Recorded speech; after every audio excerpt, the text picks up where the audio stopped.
నమస్తే సార్. నమస్తే సార్. నమస్తే సార్.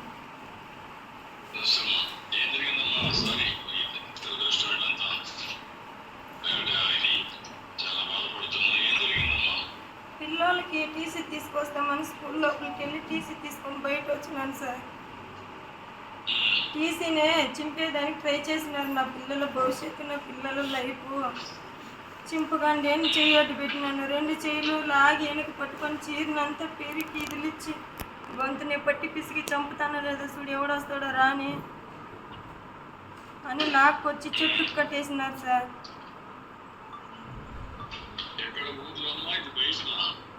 వాళ్ళ ఇంటికి నేరుగానే రోడ్డు పక్కనే ఒక 200 మంది చూసినారు సార్.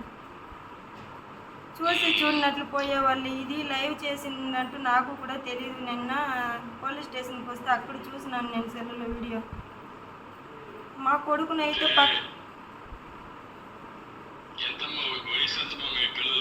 మా పిల్లల వయసు పెద్ద పాప 11 ఏండ్లు, చిన్న పాప 9 ఏండ్లు, కొడుకు 5 ఏండ్లు.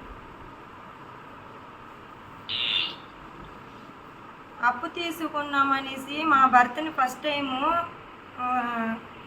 టెన్షన్ పెట్టేది, తీసుకెళ్ళి గుట్లలో చెట్లు బెదిరించేవాళ్ళు, అసభ్యంగా మాట్లాడేవాళ్ళు. మా ఇంటి ఆయన లేని సమయంలో 12 గంటల రేతులకు తలుపులు తట్టేవాళ్ళు. అప్పిచ్చిన వాళ్ళు వడ్డీ కట్టలేదు, చీటీ కట్టలేదు, అప్పులు కట్టలేదు అని. మా ఇంటి ఆయన టెన్షన్ తట్టుకోలేకుండా వెళ్ళిపోయినాడు బయట కూలి పని చేసుకునేదానికి. 1 నెల ఇంట్లో ఉన్నాను నేను. అమ్మ ఇంటికి వెళ్ళినాను. అక్కడ కూడా వచ్చి బెదిరించేవాళ్ళు. 1 సంవత్సరం నుంచి టార్చర్ తట్టుకునేదానికి కాలేదు. మా ఇంటి ఆయన 2 సార్లు పాయసం తీసి పెట్టుకొని దగ్గర కాళ్ళు పట్టుకున్న, పిల్లలకి తండ్రిగా ఉండాలా నువ్వు చావుకొని నేను నిలదీసినాను. ఈరోజు నా మగుడు ప్రాణంతోనే ఉన్నాడు. మేమిద్దరైతే ఒకరినొకరు చూసుకోలేదు. మా పిల్లల దగ్గర కూడా వచ్చేవాడు కదా, ఎందుకంటే నన్ను ఎదుర్కొని తిరిగేవాళ్ళు. నేను వచ్చేది పోయే చూసుకుని ఉండేవాళ్ళు. దీన్ని పట్టుకుంటే వీళ్ళ భర్త దొరుకుతారని.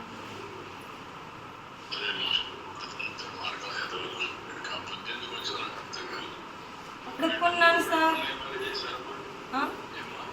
అడుక్కున్నాను, చేతులు జోడించి. ఇంటికి తాళం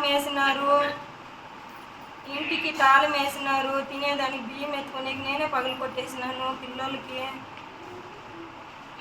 పిల్లల లైఫ్ కదా సార్, చదువుకొని నా బిడ్డలు. మన జీవితం ఇట్లా అయిపోయింది. మన చీటు దొరకలేదు సార్. ఇక్కడ హాస్టల్లో అడిగినాను. తిరిగి ట్రై చేస్తాం. ఎక్కడ ఖాళీగా ఉంటే మన పెద్ద పాప నాకు చేసి సేఫ్టీగా పోయి ఏదో ఇంట్లో పని చేసుకొని అప్పు తీర్చుకుంటామన్న ఇదికి నేను ఉన్నాను సార్. 5th క్లాస్ అయింది, 6th క్లాస్ పోతుంది. పెద్ద పాప హ్యాండిక్యాప్. మీరు ఇచ్చే పెన్షన్తోనే ఆ పాప ఈ మారి దాడి చేసే వాళ్ళతో 1వ తేదీ వస్తే పెన్షన్ తీస్తే చేతిలోనికి లాక్కుని ఉండారు. ఒక కాయ పండు ఏది తినేదానికి కాదు. ఆ పాప డబ్బులు కూడా అప్పులకు జమ చేసేవాళ్ళం. ఆ పాప ఫోన్ చేసి అమ్మ ఈ మారి డబ్బులు పెరుకున్నారని నేర్చుకుని చెప్పేది. ఒక పెన్సిల్ తీసుకునేదానికి కాదు, ఒక పెన్ను తీసుకునేదానికి కాదు, ఒక నోట్ తీసుకునేదానికి కాదమ్మా ఆ మారి చెప్పేది. ఆ పాప ఏడ్చుకుంటూ మన పిల్లల దగ్గరికి మనం వెళ్ళిపోదామని నేను పొద్దున్న టీసీ తీసుకువస్తామని బయట తీసుకొని వస్తే ఈ మారి మీ తరపున నుంచి మా ప్రాణానికి లైఫ్ లాంగ్ మాకేది జరగదు. మా చంద్రన్న ఉన్నాడు, నాకు హెల్ప్ చేస్తాడు.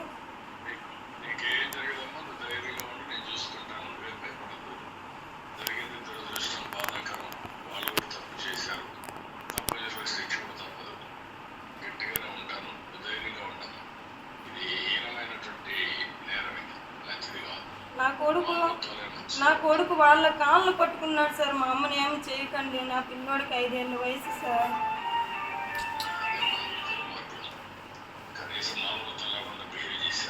నాకు జరిగిన అన్యాయం ఏ స్త్రీకి జరగకూడదు సార్. ఎందుకు వీటి మీదట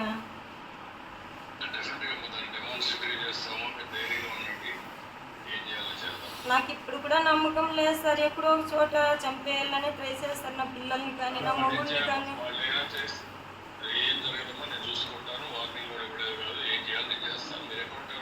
నారాయణపురంలో సార్.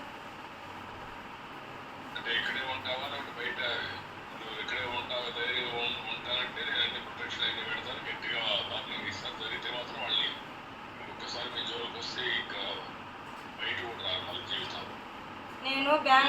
పనికి పోతాను, అక్కడే ఉంటాను.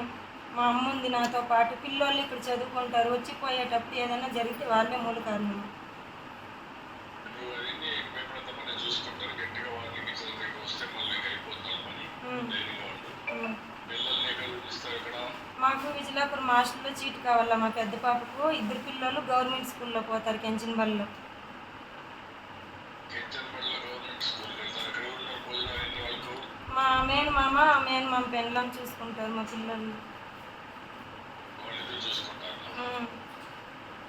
ఇప్పుడు ఎంతమంది మా పిల్లలు? ఇద్దరా మీకు? ముగ్గురా? ముగ్గురు సార్. 2 ఆడపిల్లలు, ఒక పాప హ్యాండిక్యాప్ అని, తర్వాత 2 బాగా పుట్టారు సార్.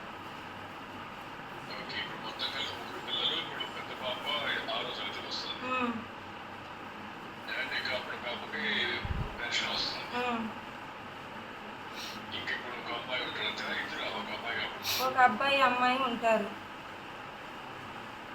మొత్తం కలిసి ముగ్గురే కదా? ముగ్గురు. 5వ తరగతి అమ్మాయి ఒకటి హాస్టల్లో చేర్పించే అమ్మాయి ఎవరిని మీరు హాస్టల్లో చేర్పించుకునేది? మధుశ్రీ పెద్ద పాప.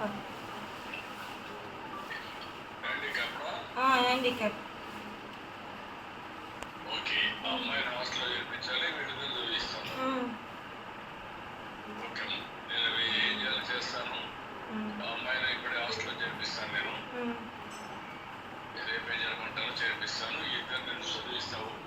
నేను ఇద్దరికి చెరువులు నేను ఒక పని చేస్తాను. వాళ్ళ పేరుతో ఫిక్స్డ్ డిపాజిట్ ఏమంటారు, ఏం చేయమంటారు చెప్పు. నీకు ఒక 5 లక్షల రూపాయలు డబ్బులు ఇస్తాను. ఏం చేస్తావు చెప్పు నువ్వు ఆ డబ్బుల్ని? నా పిల్లల చదువు పెడతాను సార్. నా పిల్లల లైఫ్ గురించి నన్ను చాలా చేసుకోండి సార్. నేను అదేమ్మా, ఇప్పుడు 5 లక్షలు ఇస్తే ఎట్లా ఉపయోగించుకుంటావు? నీకే నీ చేతికి సరిపోతుందా డబ్బులు, లేకపోతే వాళ్ళ పేరుతో ఫిక్స్ చేసుకుంటావా? వాళ్ళ పేరుతో ఫిక్స్ చేసుకుంటాను సార్ నేను నా పిల్లల లైఫ్కి.